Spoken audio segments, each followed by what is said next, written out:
तो पिछले एपिसोड में हमने देखा था कि ली वांग सोंग बाली और वांग ज़ेंग का रिलेशन पूरी तरीके से खराब कर देता है। साथ ही साथ वह सोंग बाली और उसके मास्टर के बीच भी एक दरार डाल देता है, जिससे अब सोंग बाली का भरोसा अपने मास्टर के ऊपर से धीरे धीरे उठने लगता है। वहीं पर एक जगह से छिपकर ली वांग यह सब कुछ देख रहा होता है और वह मन ही मन खुश होते हुए बोल रहा होता है, अगर सब कुछ इसी तरह चलता रहा तो मैं जल्द ही सोंग बाली को जान से मार दूंगा और फिर मुझे यहाँ पर किसी भी हेवनली पनिशमेंट का सामना नहीं करना होगा। दूसरी ओर सोंग बाली की बातें सुनकर उसके मास्टर काफी ज्यादा गुस्सा हो जाते हैं और अब वह उससे बोलते हैं कि आज के बाद वह सोंग बाली की किसी भी फाइट में उसकी मदद नहीं करेंगे। जो सुनते ही सोंग बाली काफी ज्यादा डर जाता है और अब वह अपना सिर जमीन के ऊपर पटकते हुए अपने मास्टर से माफी मांगने लगता है।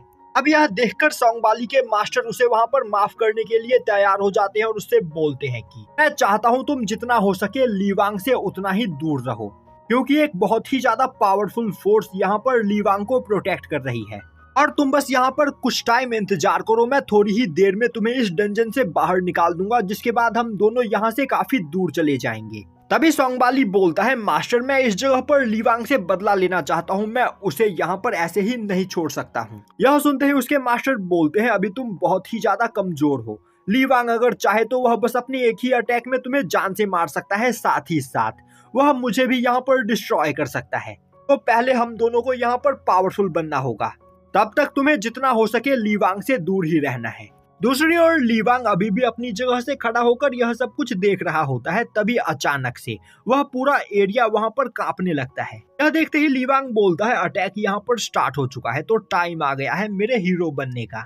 अब सीन शिफ्ट होता है और हमें दिखाया जाता है कि टियानडाओ सेक्ट और क्विंगलांग सेक्ट के दो एल्डर्स वैनचाओ सेक्ट के ऊपर अटैक कर रहे होते हैं। वहीं पर उन्होंने वैनचाओ सेक्ट के कई सारे डिसाइपल्स को काफी बुरी तरीके से इंजर्ड कर दिया होता है और अब वान ज़ेंग उनसे फाइट करने की कोशिश करती है, पर वह वान ज़ेंग को भी काफी बुरी तरीके से इंजर्ड कर देते हैं। अब क्विंगलांग सेक्ट की एल्डर गुस्से में चिल्लाते हुए बोलती है, मो फेंग हुआ, आखिर तुम कहाँ छिपकर बैठे हो, जल्दी से हमारे सामने आओ और यहाँ पर हमसे फाइट करो। तभी मो फेंग हुआ एक घर से निकलकर बाहर आता है और अब वह बोलता है, आखिर तुम दोनों मेरे वैनचाओ सेक्ट के ऊपर अटैक क्यों कर रहे हो, आखिर तुम्हें क्या चाहिए। तभी टियानडाओ सेक्ट का एल्डर बोलता है, तुम सच में काफी अच्छा नाटक करते हो, तुम जानते हो कि हम इस जगह पर क्या लेने के लिए आए हैं, तुम्हारे पास जो एंशिएंट वेपन है उसे जल्दी से हमारे हवाले कर दो, वरना आज हम तुम्हारे पूरे सेक्ट को डिस्ट्रॉय कर देंगे। तभी क्विंगलांग सेक्ट की एल्डर बोलती है, इससे यहाँ पर बात करने का कोई फायदा नहीं, मैं इसे अभी तुरंत मारकर इससे वह वेपन छीन लेती हूँ। यह बोलते हुए वह मो फेंग हुआ के ऊपर एक स्लैश अटैक करती है। अब मो फेंग हुआ जैसे तैसे करके उस अटैक से वहां पर अपनी जान बचाता है, पर उस अटैक से मो फेंग हुआ का घर डिस्ट्रॉय हो जाता है और अब सभी लोग देखते हैं कि उस घर के बीचों बीच वह डेमोनिक स्पीयर रखा हुआ होता है। तभी मो फेंग हुआ वान ज़ेंग से बोलता है, आखिर ली वांग कहाँ पर है, क्या तुमने ली वांग से यहाँ पर बात नहीं की। तभी वान ज़ेंग बोलती है, यंग मास्टर ली वांग ने उसे यहाँ पर एक्सेप्ट करने से इनकार कर दिया है। जो सुनते ही मो फेंग हुआ को काफी ज्यादा गुस्सा आता है और अब वह बोलता है, मैंने तुम्हें यहाँ पर एक काम दिया था और वह भी तुम ठीक से नहीं कर पाई, तुम सच में यूजलेस हो। तभी वान ज़ेंग बोलती है, यंग मास्टर ने मुझसे कहा है कि वह हमारी मदद करेंगे, वह अभी कैद खाने में है, तो मैं तुरंत उन्हें बुलाकर लाती हूँ। यह बोलते हुए वह वहां से जाने लगती है। तभी मो फेंग हुआ देखता है कि क्विंगलियांग सेक्ट की एल्डर डेमोनिक स्पीयर को उठाने के लिए आगे बढ़ रही होती है। यह देखते ही वह वान ज़ेंग से बोलता है, तुम जल्दी से जाकर उस एल्डर को रोको, तब तक मैं उस स्पीयर को लेकर यहाँ से भागता हूँ। वान ज़ेंग बोलती है, मैं अभी बहुत ही ज्यादा इंजर्ड हूँ और वह एल्डर मुझसे काफी ज्यादा पावरफुल है, वह अपने एक ही अटैक में मुझे जान से मार देगी, तो आखिर मैं उन्हें कैसे रोक सकती हूँ। जो सुनते ही मो फेंग हुआ गुस्से में बोलता है, क्या तुम यहाँ पर मेरे ऑर्डर को मानने से मना कर रही हो, और अब वह अपने स्लेव फॉर्मेशन को एक्टिवेट करते हुए उसे काफी तेजी से क्विंगलियांग सेक्ट की एल्डर के सामने फेंक देता है। अब अपने सामने वान ज़ेंग को देखते ही वह एल्डर उसके ऊपर एक काफी पावरफुल अटैक करती है। अब यह देखकर वान ज़ेंग को लगता है कि आज इस जगह पर उसका मरना तय है, पर तभी उस जगह पर आते हुए ली वांग अपनी एक ही उंगली से उस अटैक को डिस्ट्रॉय कर देता है।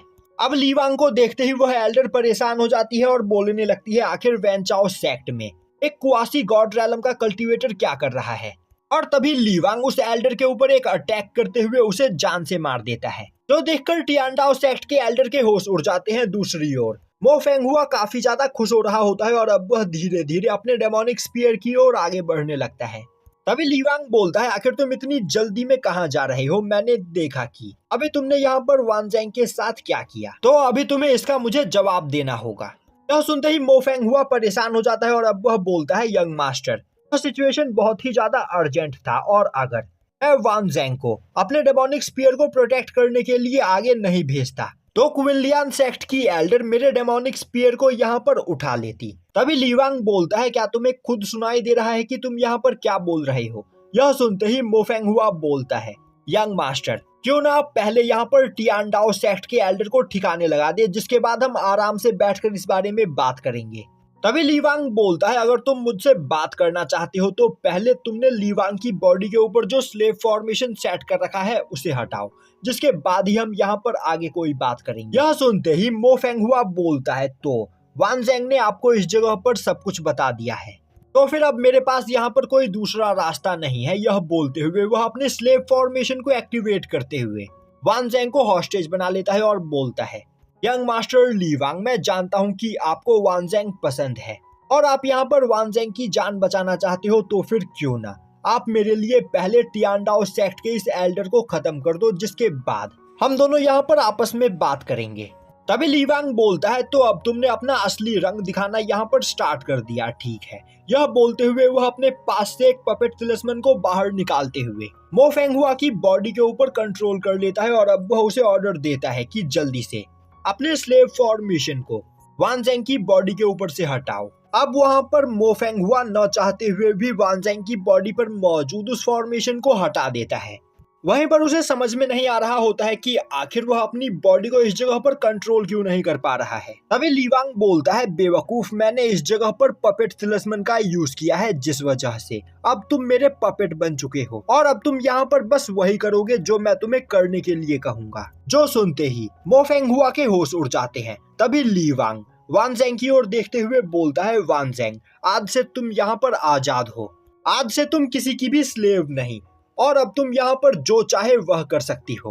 तुम्हें अब किसी के भी ऑर्डर्स को फॉलो करने की कोई जरूरत नहीं और तुम्हारे फादर ने यहाँ पर तुम्हारे साथ जो किया, आज मैं इसे इसके लिए पनिश जरूर करूंगा। यह बोलते हुए वह मो फेंगहुआ की बॉडी को कंट्रोल करते हुए उसी के हाथों वहां पर उसकी कल्टीवेशन को डिस्ट्रॉय करवा देता है और बोलता है, अपनी पावर को बढ़ाने के लिए तुमने आज तक अपनी डॉटर को इस तरह ट्रीट किया, तो तुम जिस पावर को पाने के लिए यह सब कुछ कर रहे थे, मैं उस पावर को ही डिस्ट्रॉय कर दूंगा। और अब मो फेंगहुआ अपने ही हाथों से उस जगह पर अपने कल्टीवेशन को डिस्ट्रॉय कर लेता है। दूसरी ओर एक जगह से खड़ा होकर टियानडाओ सेक्ट का एल्डर यह सब कुछ देख रहा होता है और अब वह बोलने लगता है, अच्छा हुआ कि मैंने बिना सोचे समझे इस पर्सन के ऊपर अटैक नहीं किया, वरना यह अपने पास मौजूद पपेट तिलिस्मन का यूज करते हुए मेरी भी कल्टीवेशन को डिस्ट्रॉय कर सकता था।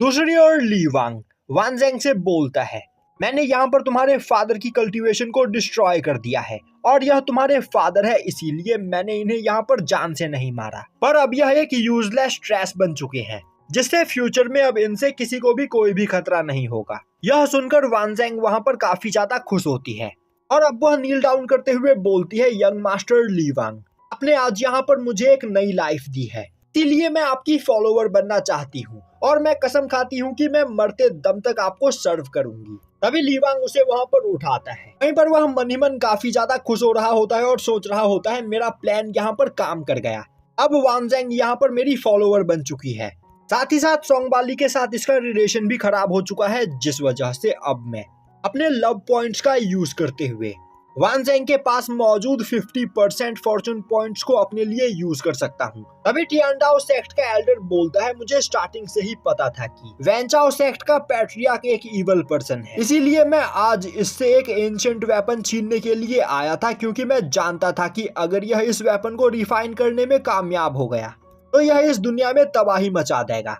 पर बच्चे, तुमने यहाँ पर मो फेंगहुआ को पनिश करके मेरा काम आसान कर दिया, तो अब मैं यह एंशिएंट वेपन अपने साथ लेकर यहाँ से जा रहा हूँ। यह बोलते हुए वह एल्डर डेमोनिक स्पीयर की ओर आगे बढ़ता है। तभी लीवांग टेलीपोर्ट होकर उस डेमोनिक स्पीयर के सामने जाकर खड़ा हो जाता है और बोलता है, आखिर तुमने यहाँ पर मुझे समझ क्या रखा है और क्या तुम्हें सच में लगता है कि तुम मुझसे यह वेपन यहाँ से छीन कर ले जा सकते हो?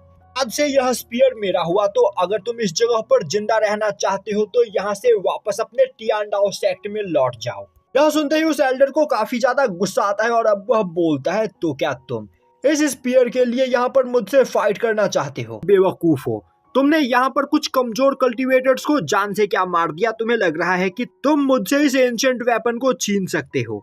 और बच्चे, मैं देख पा रहा हूँ कि तुम अभी अभी ही ब्रेक थ्रू करके क्वासी गॉड रैलम पर पहुंचे हो, पर मैं पिछले कई सालों से क्वासी गॉड रैलम का कल्टीवेटर हूँ, तो तुम मेरे सामने नहीं टिक पाओगे।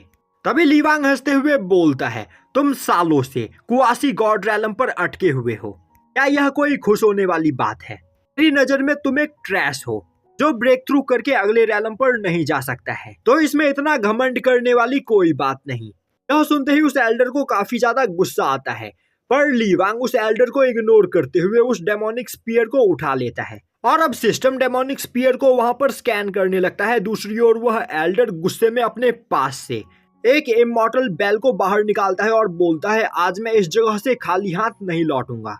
वह डेमोनिक स्पीयर मेरा है, तो बच्चे, अगर तुम यहाँ पर जिंदा रहना चाहते हो तो उसे मेरे हवाले कर दो। यह बोलते हुए वह अपने इमॉर्टल बेल से ली वांग के ऊपर अटैक करता है, पर ली वांग काफी आसानी से डेमोनिक स्पीयर का यूज करते हुए उसके सभी अटैक्स को रिफ्लेक्ट कर देता है। अब वह एल्डर सोचने लगता है, मैं इस तरह इससे फाइट में नहीं जीत सकता हूँ, तो मुझे यहाँ पर कुछ करना होगा। तभी उसकी नजर वान ज़ेंग के ऊपर पड़ती है और अब वह उस जगह पर वान ज़ेंग को हॉस्टेज बनाने की कोशिश करता है और अपने इमॉर्टल बेल से वान ज़ेंग के ऊपर अटैक करता है, जो देखते ही ली वांग काफी तेजी से वान ज़ेंग को बचाने के लिए आगे बढ़ता है और अब वह वान ज़ेंग को इमॉर्टल बेल के अंदर से बाहर फेंक देता है और खुद उस इमॉर्टल बेल के अंदर कैद हो जाता है। यह देखते ही वह एल्डर काफी ज्यादा खुश होता है और अब वह बोलने लगता है, बेवकूफ, तुम मेरे जाल में फंस चुके हो, तो अब मरने के लिए तैयार हो जाओ। यह बोलते हुए वह अपने इमॉर्टल बेल वॉइस टेक्निक का यूज करते हुए वहां पर अपने बेल को बजाने लगता है, जिसके साउंड वेव से